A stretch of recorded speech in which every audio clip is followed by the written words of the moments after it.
Everyone, welcome back to my another mini blog. সকালবেলা এক পশলা বৃষ্টির সাথে হাতে একটা গরম গরম চা নিয়ে শুরু করলাম দিনটাকে। আচ্ছা, আমার মতন আফটার গ্রাজুয়েশন কি করব কি না করব এইসব নিয়ে চিন্তা দিয়ে মাথা যদি হয় গুল, তাহলে নিজের পছন্দের জিনিসটাই করো। জীবনে অন্যের কথা শুনে করতে যেও না কোনো ভুল। হ্যাঁ হ্যাঁ, আফটার গ্রাজুয়েশন আমার ব্রেন সিস্টেম কিছুদিনের জন্য হ্যাং হয়ে গেছিল, তাই পুরো সিস্টেমটা সফটওয়্যার আপডেট মেরে ব্রেনটাকে সাফ করে আমি চলে এসেছি। ইউটিউব থেকে দেখলে ইটস ইয়োর তিয়াশা, আর ফেসবুক থেকে দেখলে তিয়াশা ভৌমি। আচ্ছা, ভাবছি এরপর থেকে না নতুন ধরনের কিছু নিয়ে আসবো।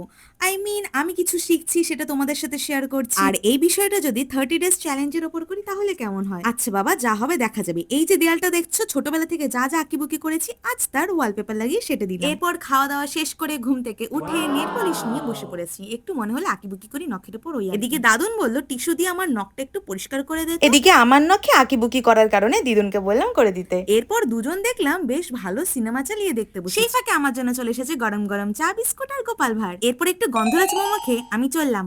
Bye bye.